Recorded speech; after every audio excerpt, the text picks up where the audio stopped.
Royce and all, welcome to the latest Fearless in Devotion podcast, sponsored, of course, by the Fatboard Bar and Restaurant. You're joined today by me, Liam, Tim, and Andy, and we're here today off the back of a pretty damn satisfying 4-0 win over Accrington. More on that to come soon, but before we go into it, started off as a bit of an edgy week. I think it's fair to say. It was ended up as a 1-1 draw against Forest Green, but anyone who watched that match would tell you it was anything but enjoyable. Andy, Tim, were either of you there? No, I couldn't go because they changed the date, and I just couldn't get that amount of time off work. Also, she had the car, so it wasn't. You can't get a train from London to Stroud or anywhere near, and then you have to get another taxi to wherever the fuck Forest Green is, Nailsworth, I think. So no, I didn't go. First one I've missed. I think this could be the first time we've ever had a pod when none of us went to that match. Reese did go, but obviously isn't here. It was not pretty viewing, but Forest Green were a big physical side who got an early goal and then made it tough for us. It's quite a tight pitch. We couldn't really break them down. Let's be honest. I thought right at the end, when Mullin scored, I thought this puts us in a good position. I think the fact that he's had a full 90 minutes, he's managed to get a goal. His tail would have been up a little bit. We've got out of jail a little bit. It was a tough 7 days, but let's not forget that we went up and down the country, everywhere to different parts of it in quick succession, and we only lost once.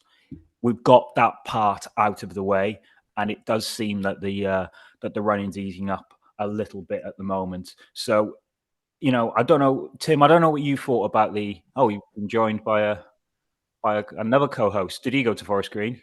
No, but I woke up this morning and he'd been sick everywhere, hence why he's getting extra TLC, poor doggo. So, hence the term sick as a dog. No, he was probably sick because you knew we were going to talk about Forest Green, probably. But and he's not a vegetarian. He's definitely not a vegetarian, judging by what he's just yacked up on the floor. Absolutely not. Yeah, I mean, I don't want to labour the point because obviously we want to concentrate on the most recent game, but I mean, what about the fume, Tim? The fume. Yeah, all right. It just brings into sharp focus the vast differences between how we are away and how we are at home. I mean, there couldn't be any further apart these last two performances if you want to use those as kind of the example. And I'm not going to name the guy because I don't know if he wants me to or not. But I had a long message sent through to the Twitter account from a fan. And I only just replied really like this morning. But basically, this is his reply after Tuesday. We're not a team, not been the same since Christmas. I think Parky's lost a dressing room in the sense as many players not giving you contracts like Lee and Mullin. I think that's why Mullin and Lee form gone off due to extra pressure. The players are putting in an effort as there must be a promotion promise of a golden handshake and end of season bonus. Palmer issuing how it affects Mullin. I believe in rumours Parky told Palmer he's not required in future plans. It's a very long, detailed reply to be fair. And then the most pertinent one he says is that the players seem divided on the pitch, not fighting for each other, as many probably don't see themselves involved next season. I just basically replied, do you still stand by these comments given yesterday? Because they certainly look, pretty united on the pitch as opposed to divided. So it's just a kind of an example of the differing in opinions between what could prove to be a very important point on the road, ultimately, to absolutely obliterating the team and finally getting that big performance with a big win that these players deserved, really, because I think a lot of the fume is just wild. It's absolutely crazy. Don't get me wrong, I was pissed off as much as anybody, and I went into it the next day. We had a big debrief with some of the Wrexham fans saying, how on earth are we so bad away? Because we were rubbish at Forest Green, and I think you got to be realistic. Yeah, but at some point, and I think it kind of goes over a lot of people's heads. These players will feel pressure. They will. It's that business end of the season. If you can feel pressure, not play well, and still come away with something, that says a lot more about this side than than anything else. So yeah, it's a little bit half glass full, but why not? You know, we're back up to third. Yeah, what Happy a difference a few days makes.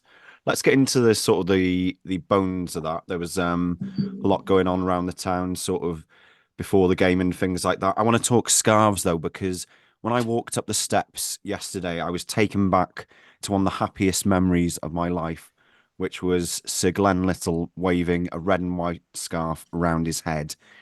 Now that was a pretty nice touch by our sponsors, United, wasn't it? You know what? Let me just hold this up to the camera so you can see it. Somebody's immediately banged one up on eBay.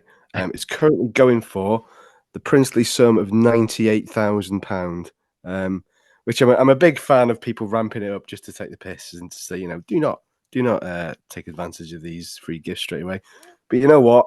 I was initially a little bit, what's this going to be like? And then, you know, years ago we had like a flag day and it looked great.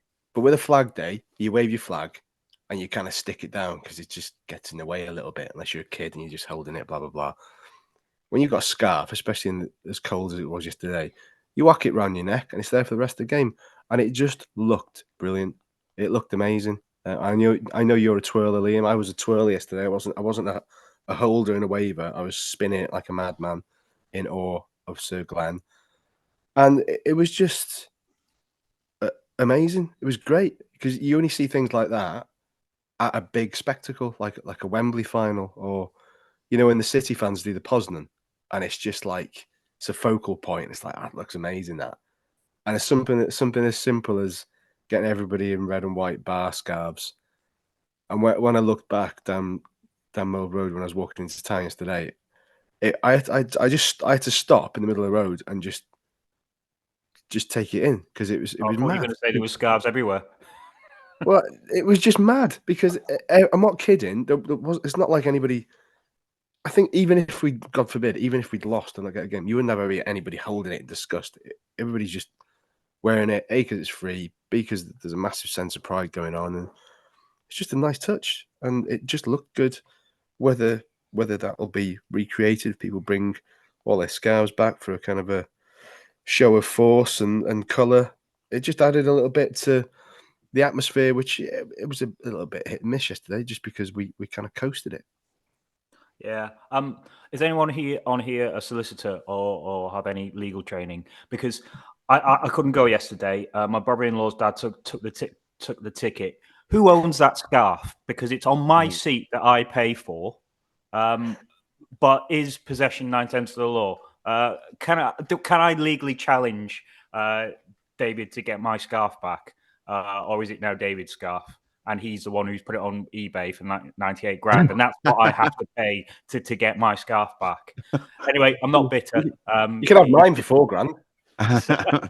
It looked brilliant.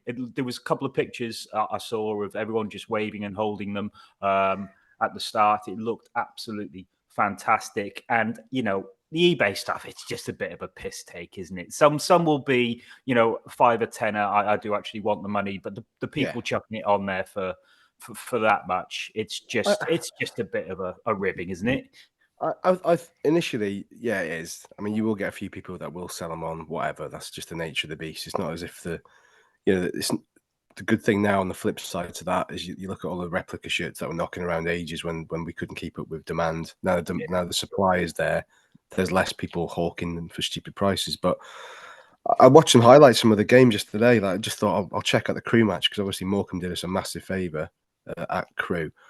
And it's just like there's a ruck of empty seats at Crew, empty seats everywhere, despite how well they're doing, and it just looks crap and void and empty, a little bit similar to Notts County. And then when you've got a packed house like ours, and it's just colour and noise, it sounds ridiculous, but I think sometimes they're the sort of aspects of football that you take for granted. And it was honestly, it was so good. It was so good. And long may it continue. There was talk in some places of people nicking them off seats, but I just wanted to give a shout out to Neil Hayes in PG2, sits on the end of our row.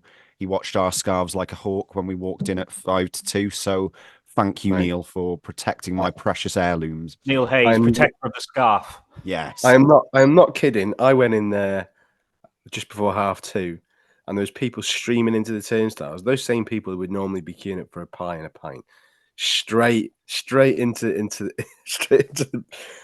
the entrances, up the seats, getting their scarf. But I went. I was like, "There's a bit of pressure here. I'm gonna go and get mine." So I went up the stairs, got mine. Obviously, my dad hadn't arrived yet. I was like, I better get hold of my dad just in case somebody has it. There's this weird I hope sort of someone possession of a laid scarf. you out for that, saying, "Oh, leave that scarf alone." But the thing is, right, even though it was legitimately my dad's, right, Yeah. I found myself squirreling it away in my pocket like I was nicking it. I was like, well, there's mine. And I leant over onto my dad's seat and I was like, I'll just put my dad's in my pocket here just so I've got it. I was like, you know, when Nans do that thing with a secret tenner? Yeah, hold your hand out. Yeah. It was a bit like that, but with a scarf, just tucking it away. But All of a sudden, yeah. he's wearing a scarf and he doesn't even know how.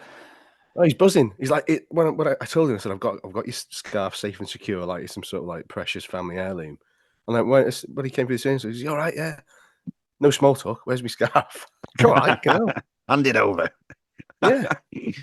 Yeah, one man you'll have been pleased to see that sight. Someone who struggled to see a win for a long, long time, but now seems to be. Would we call Rob McElhenney a lucky charm now? Do we think after his He's latest Irish visit? descent, so Yeah, maybe. and he was chugging. I say chugging whiskey, shotting whiskey. So that's all in fitting with a thing. He was also seen drinking at the Horse and Jockey, apparently. I saw him outside the Horse and Jockey. Was he actually drinking inside it? I don't know. I think Was he having went past. a town? Somebody mentioned that the pub's shut, but he obviously was on the Instagram story. He went past the jockey, and went to a few places. Went down the high street. Resplendent in a nice cream number. It's a lovely coat that, Rob. If you're going to tell us where it was from, quite happily, me or Andy will wear something similar going forward. I've got something like that. I've got a cream suede jacket here. Go and get it. Hang on. One thing. What would you constitute a lap of town? Because I always used to start at the bottom of the hill, Nag's Head, then go up to Cuprums, and then do Golden Lion, whatever was across the street, Polish Embassy, one of the Irish bars, and then one of the fun pubs down the bottom of the road. What is your lap of town while I go and get my cream jacket? Well, I'm a bit of a craft beer hipster. So at the moment, I've only really got the two main stops, which are Magic Dragon and then Drunk Monk. But we are soon to add a third place to this. Oh, look at that! It's Mr. McElhenney himself. I bought it from All Saints in the sale, and I've never worn it because it's suede, and I'm always cream. It's going to rain, so I just sort of like wear it around the house. Wow, it's a very smart round the house jacket, isn't it?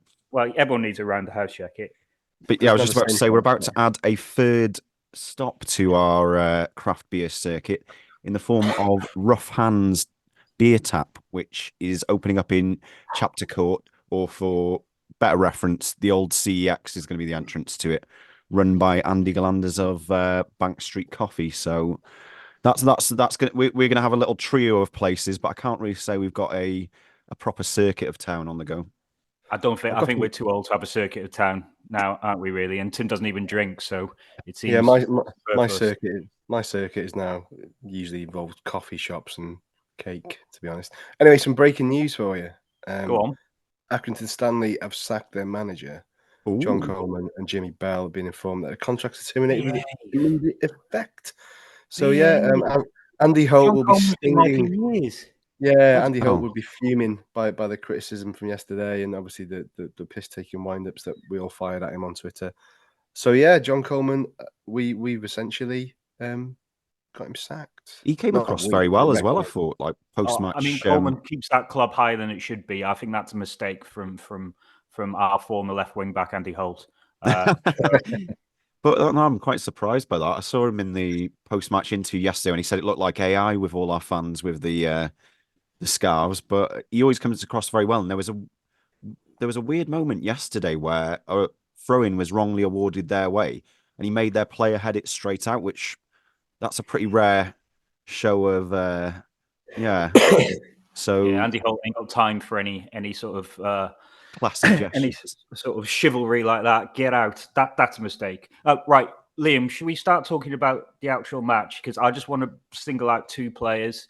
One is Max, who I think is just getting better and better, and is probably the first person on the team sheet at the back three at the moment for me. And I never thought I'd say that at the start of the season. But second, James McClean. Now, there is a common misconception on this podcast that I don't rate James McClean. I do rate James McClean. I think he's a fantastic player.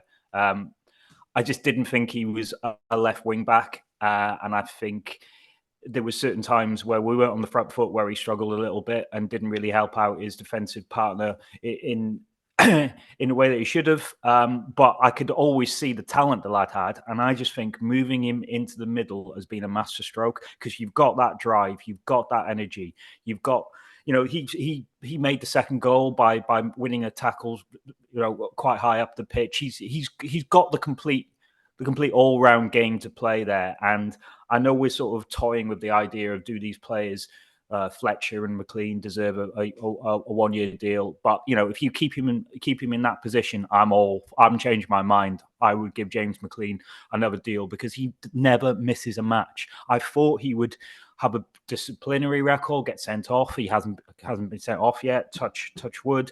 I also thought that due to his age, he would probably miss a match, especially when we're Saturday, Tuesday, but he didn't. And yesterday he looked the most energetic of everyone. Yeah, definitely. In terms of Max, I think it's weird to say, but I actually feel like League Two suits him better than the National League. The National League's very much the sort of league where you still need defenders to sort of head the ball back into the stratosphere, that type of thing. This league, I feel like we're needing to see a lot more from our ball playing centre backs, and Max is really fitting that bill. McClean, yeah, absolutely great performance.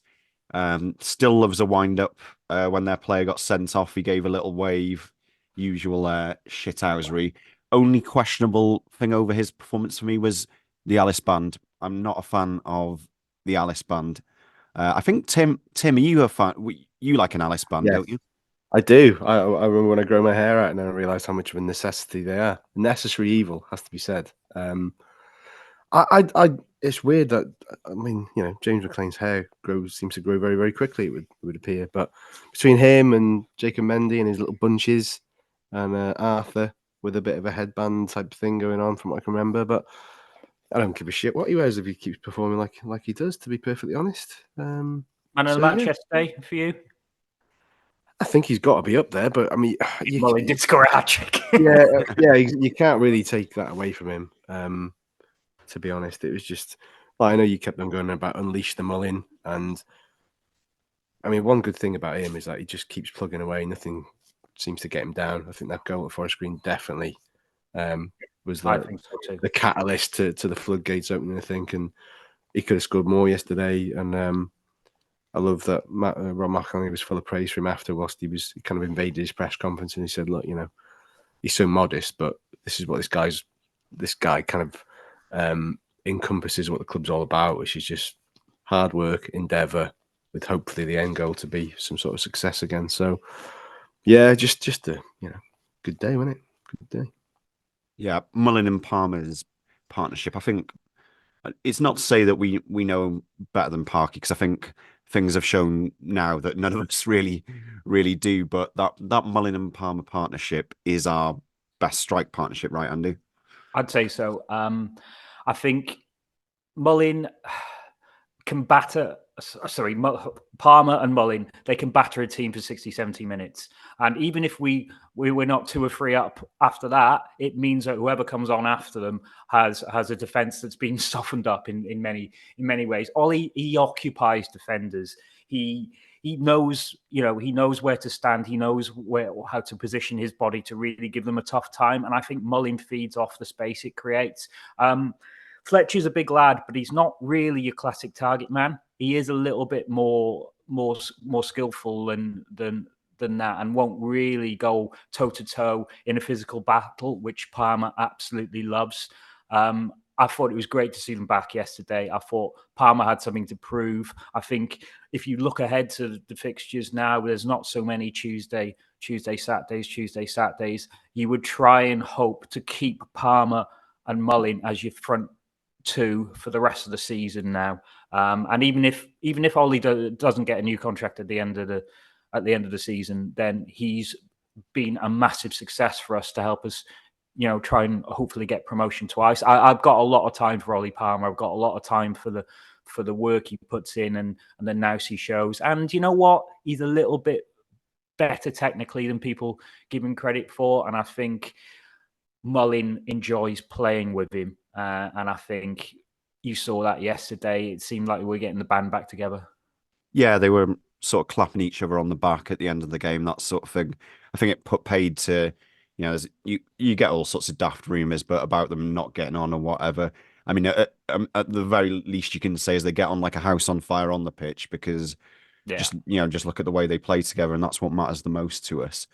We had a lot of sort of chopping and changing over the course of the season in terms of teams, but would you try and keep that same starting 11 from now on? Yeah, I can't see any reason why you wouldn't. But just to labour the sort of Mullin Palmer point, I think you just sometimes, if you're fortunate enough, you'll get a strike force that just gets a connection. Whether there's a lot of talk about whether they're very, very different off the pitch. It doesn't really matter, but there's just almost like a telepathic understanding between them. Like that first goal, Ollie's doing the blocking and making a space for Mullin to get in. He was just a bastard, and I think somebody said that was Palmer's first start since October, which is mental. Yeah. And obviously we've got to mention that Mullin has now surpassed Andy Morrell on the all-time goal scoring charts. Wrexham, I think he's now up to 96, 95, 96, something like that.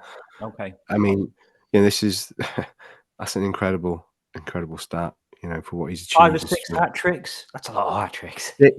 6, I think. Second of the season. With the break in play now, no Tuesday game, I can't see how you don't stick with that same 11 again next week, because as bad as Accrington were, apparently they had loads of injuries. You can only beat what's in front of you. We did it convincingly. And the only sort of criticism is that we maybe didn't score more. We kind of took the foot off the gas a little bit. They give it a bit more of a go. Barnett, I thought, was brilliant as well. Had a really, really good game. He could have scored. Tozer could have scored and he came on. We just looked exactly how we all know that we can play. Which, to me, it doesn't really matter. If you play shite, you still win. At this stage of the season, that's really all that really matters at this point. But because we know we've got the talent and the ability, they showed that yesterday. Very few passes went astray, completely at odds with anything we've had in previous weeks. I think they've just been told to go back to basics and go, look, just be more confident in your passing selection and your shot selection. And if the space is there, have a go. That Elliot Lee goal was just unbelievably We did good. seem very reluctant to shoot against Gillingham. Honestly, we did. Yeah. And I think the shackles have been taken off there a little bit. And I think you're right. It's confidence flowing through every part of the side at the moment. And it's amazing just how one result can change all that round. But you would now go to Morecambe with a real chance that if we can keep that certainly that back three together. How many times have we chopped and changed the back three? Is it like something like 14 times this season with different people in? Right, okay, now keep that. It's nice and balanced. O'Connell is lovely on the ball. He spots things as well. Max is good in both areas. He's good on the ball and he's also getting a lot better defensively. And Boyle's your out-and-out defender. And as long as he's not being sent off, he does have a nice balance there and a goal threat. So for me, keep that back three together now. Really get them in a tight unit down with Arthur. Please, no more injuries. And let's keep that 11 for as long as we can. Yeah, good day all round. Crew lost, which I only noticed as I was walking up the steps after the match. So that was a nice little bonus. A lot of teams, there are a lot of postponements around us. So we're kicking on pretty well in terms of the promotion race now, back up to third.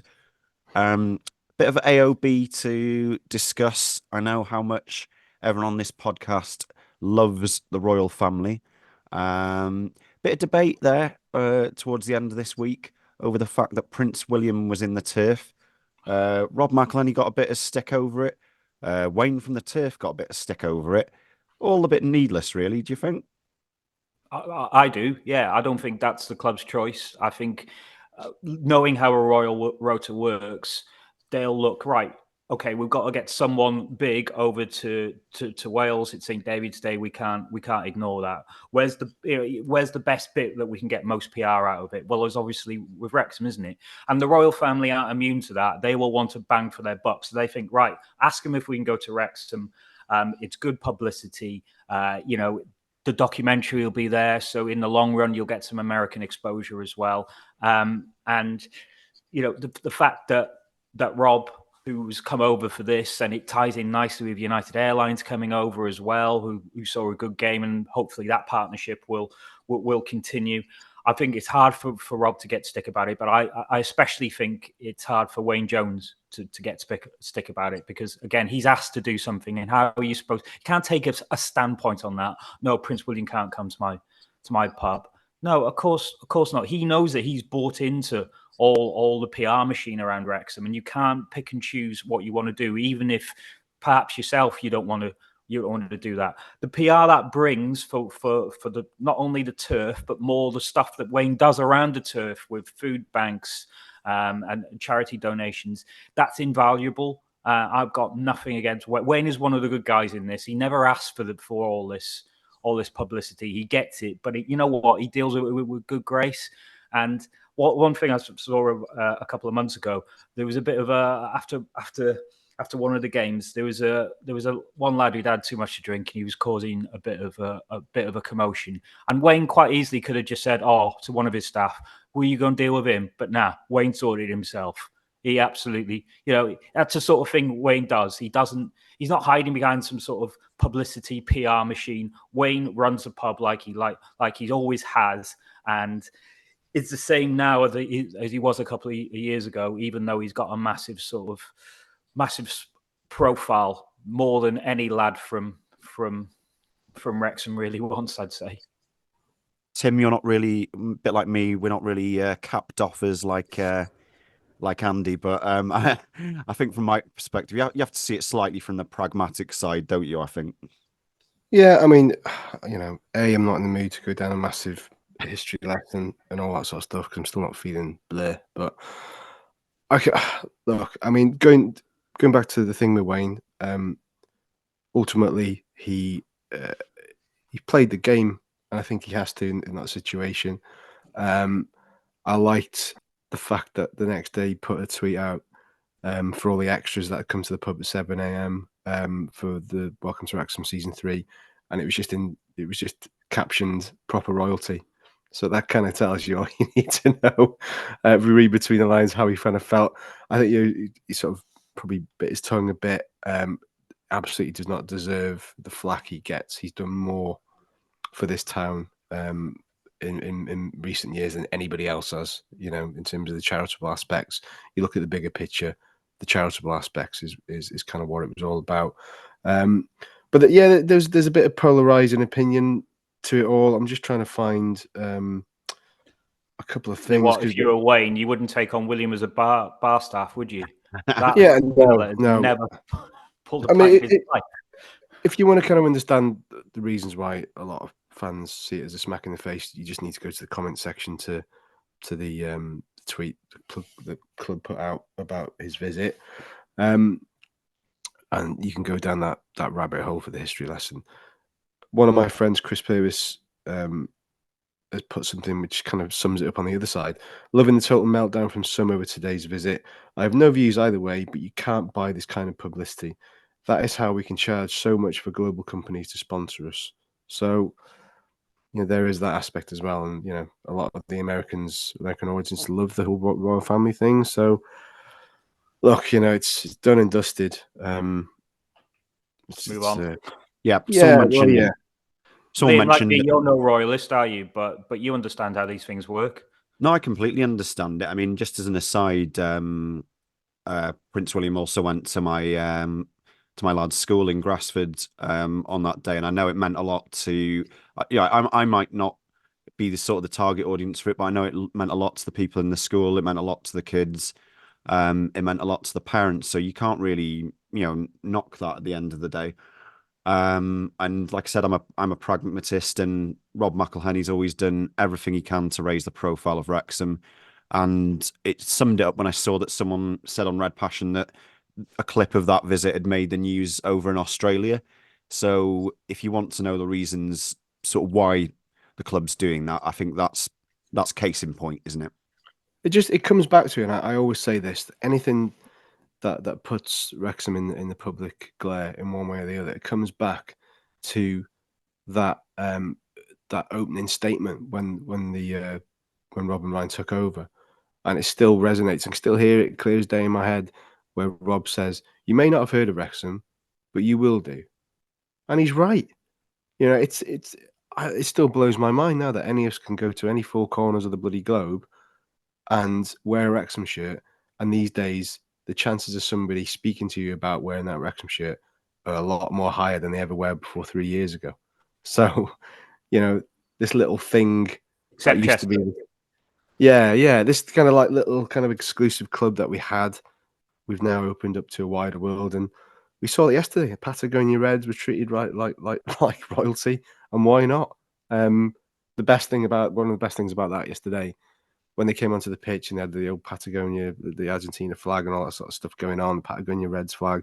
The guy, and I think the Tannoy announcer, said, "Oh yeah, they've flown 7,500 miles for this game," and the fella next to me, without a shred of irony, said to me, "Bloody hell, they must have started off early." I was like, yeah, I guess so. So. I mean, massive that the Hamburg Reds are in the house. Patagonia, it's just mad, isn't it? But it's great, and you just got to kind of embrace it. One of my friends is a Leicester fan, and when they had the whole takeover there, and he found the whole tie influx a bit strange at first, but then you kind of have to go with it. Embrace it. We can't. Yeah. We can't, Let's enjoy the ride. I was going to try and do some sort of linkage in there, but I couldn't find one, and now I've realised what a crap presenter I am. But Andy, we've got a bit of an exclusive treat, haven't we, for Wrexham fans? Wrexham fans, Swansea fans, yeah. We got a bit of a chat with Trundle. Real fans? Sorry, real fans, Real yeah. fans, yeah. Always got to think about real fans. Burscough fans, you're in for a treat. And actually, Bristol City fans, less of a treat. You didn't really do well there. But yeah, I got a good 10, 15 minutes with Lee Trundle. We talked a lot about Mullin because there's a lot of similarities there about, popular Scouse strikers who really found their form at a certain North Walian club. And I think it's quite timely with Mullin's return to form. Just like to thank Dave Rivers, my mate, who set this up via Boyle Sports. Hopefully we'll be able to get a few more link ups like this, and they'll be able to give us some pretty good Wrexham stars and content. So enjoy Lee Trundle.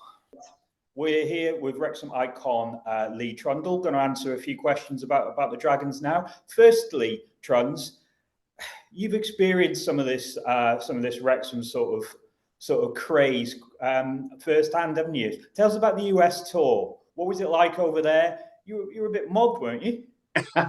Yeah, it was unbelievable. A great experience as well. And for the football club, for where it's been in the past few years, to go out to somewhere like America, and the welcome that we had there was unbelievable. The tournament itself was set up great, and I think you had to say who you were supporting. So I think over 20,000 fans come in and out of the stadium on the weekend, and I think it was like 14 to 15,000 of them put themselves down as Wrexham fans, where a lot of them wouldn't have been to the game before, but obviously would have followed on the documentary and followed them, on different platforms. But I did speak to a lot that had made the journey over to Wrexham and watched the game as well.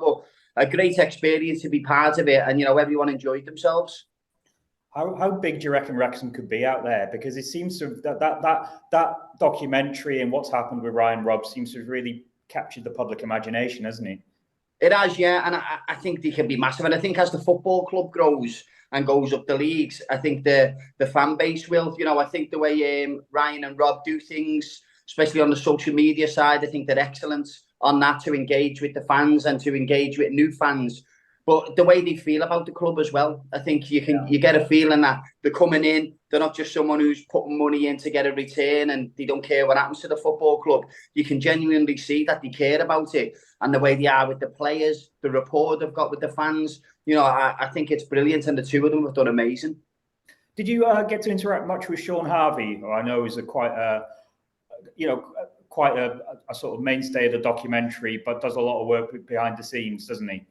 Yeah, so Sean more or less ran the trip.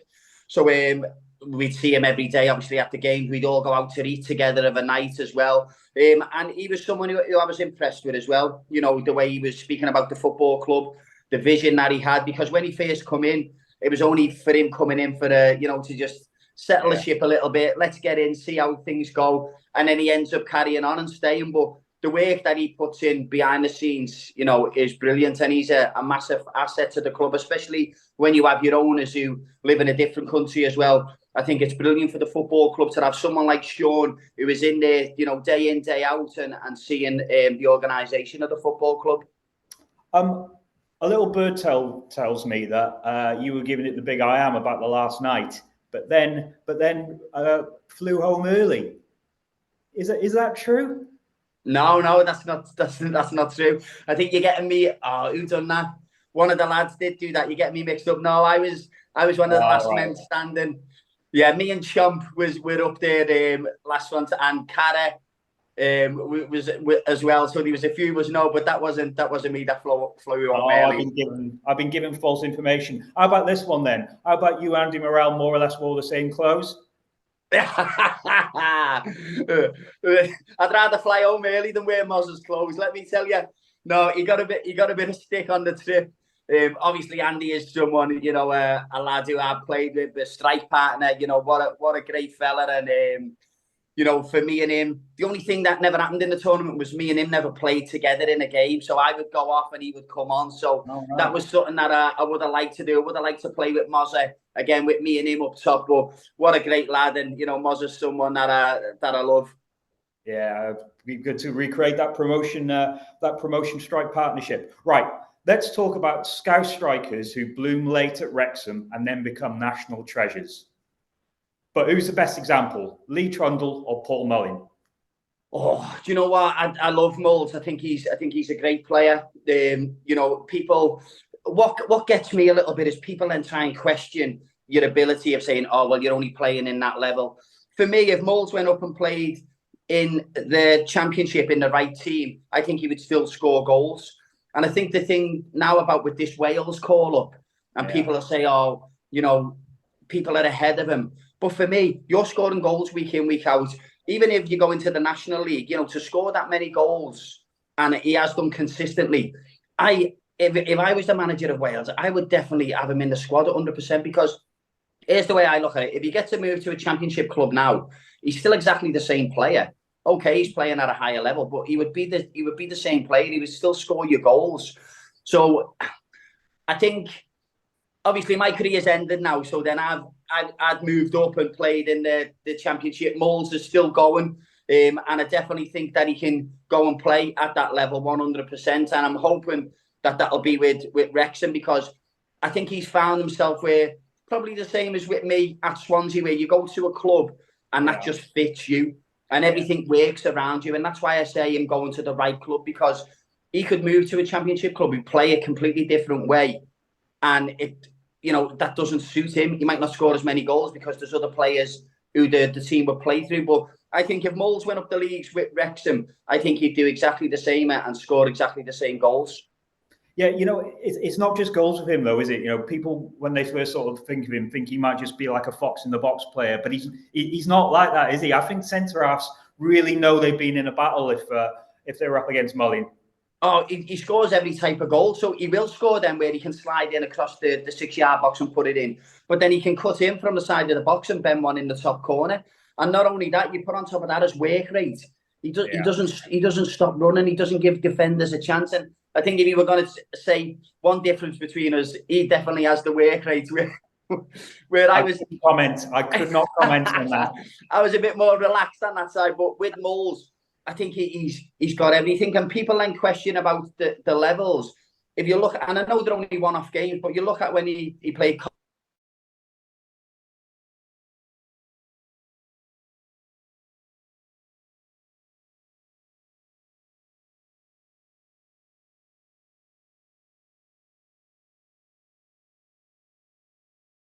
his goals and his highlights. We'll have a little message back and forth on Twitter, on Instagram when I see him score some great goals as well. So it's great to see him at a club like Wrexham and doing really well.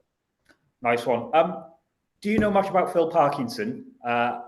And do you think he's the manager who can take Wrexham to the Championship and maybe even beyond? Yeah, I do. I think, Phil's had great experiences in the Football League before he's went to Wrexham and played against his sides as well. Last time I was down at Wrexham, I went in before the game. I sat in the office and had a little chat with Phil. But I think he's done brilliant. And I think the owners as well realise what he's done for the football club as well. And, people go on and say, oh, the budget and things like that. But it's not that easy. You can have a budget and still fail. You've got to get the right people in. And I think when they appointed Phil Parkinson as manager, I think that was one of the key parts to the jigsaw, because his experience that he brings, the way he speaks to the players in the dressing room, the rapport that he's got with the players, I think he's excellent. And when the team are moving forward, I think Phil is a massive part of that. So I hope that he can stay for a long time. Yeah. We sort of said, how far can Wrexham get? Do you think there's a potential there with the fan base where they are, the ground, what's happening off the pitch, to them actually getting to the Premier League? Does that sound silly, or is there a possibility? I don't think it does sound silly. When I joined Swansea, we were at the Vetchfield. So, you look at how far they come in that short space of time. And if you look at Wrexham, they've probably got a better backing than what Swansea have. They've got more in place now rather than Swansea did at the time. Right, so yeah. I definitely think that they could do it. I said at the start of the season, when they got promoted last year, I said that they would get promoted again this year. I think getting out of the National League when you've got one place automatic, the pressure that it brings on itself is unbelievable. Now, if you look in League Two, have you got 3 automatic and a playoff, have you, in League Two? Is it now? Yeah. So 4 will go up. Yeah.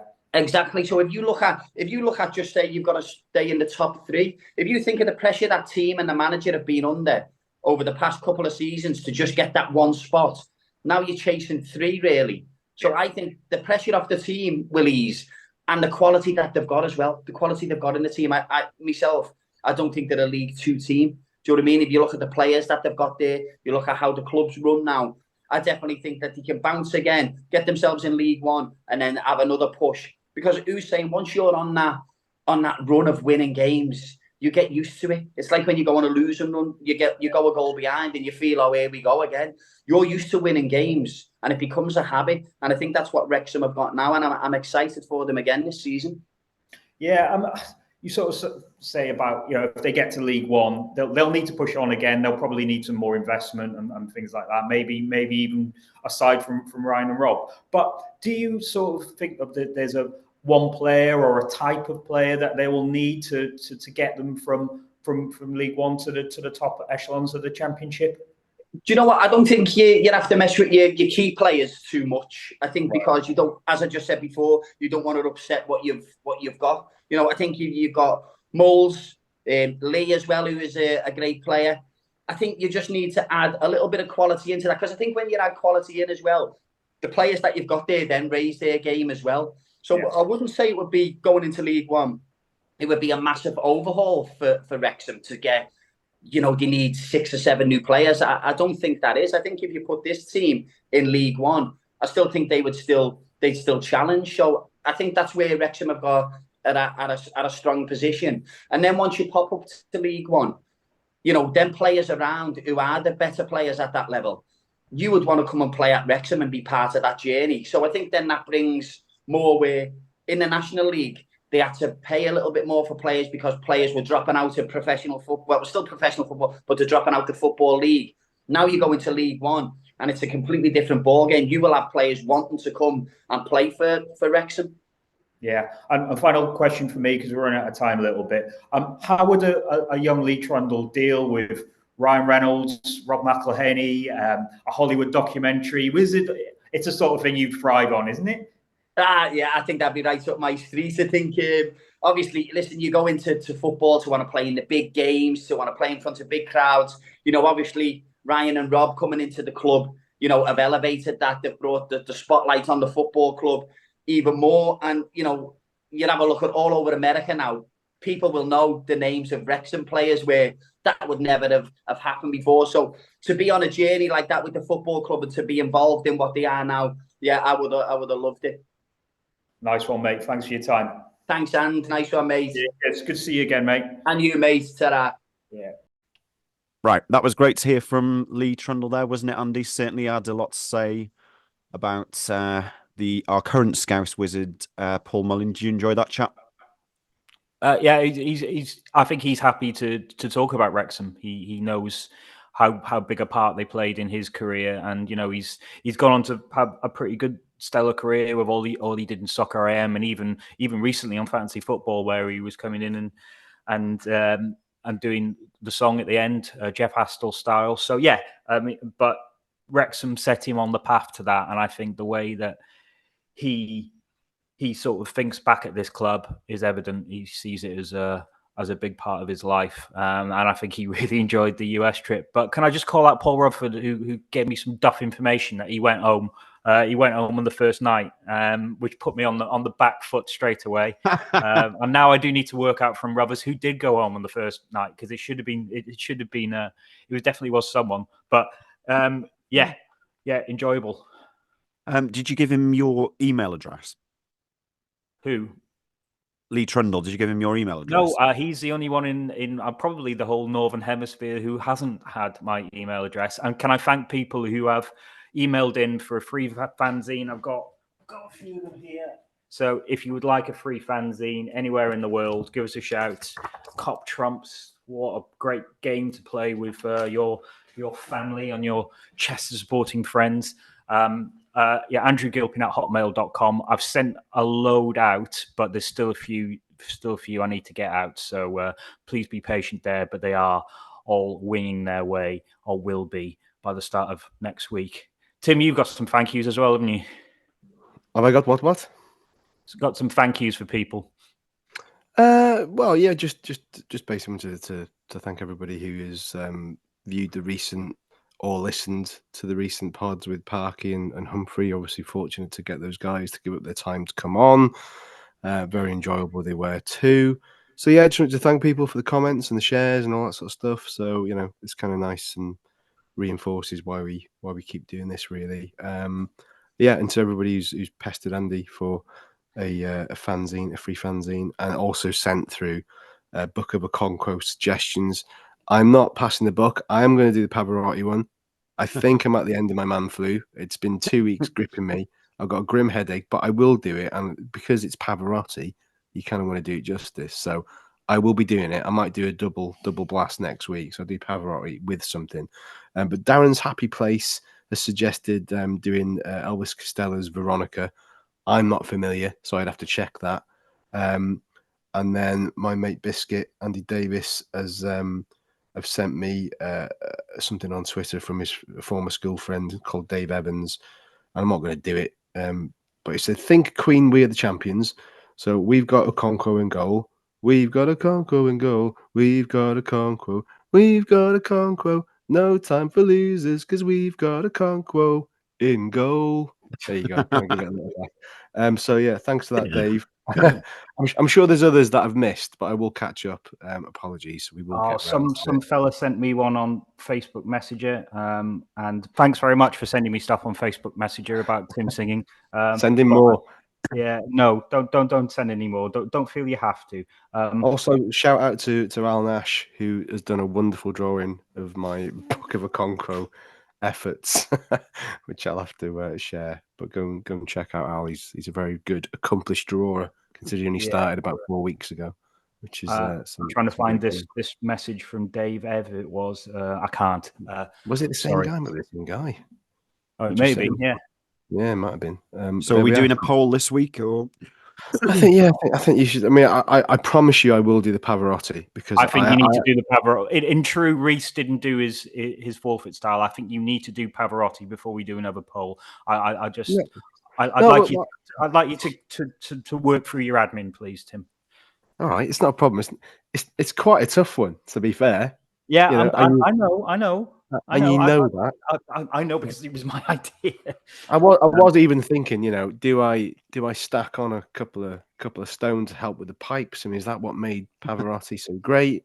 But then Bocelli was quite slender, wasn't he? And he had a great voice. So, who else? Charlotte Church? Yeah, she was quite strong lungs. Yeah. Oh God, let's avoid this minefield. She had quite strong lungs. I could be misinterpreted in so many different ways. Let's avoid this minefield. Yeah, Charlotte Church, a friend of Wrexham AFC. I can't. When did she pipe up that time? She was involved in something, wasn't she? I think she sang the Welsh national anthem on the dock. Yeah, of course.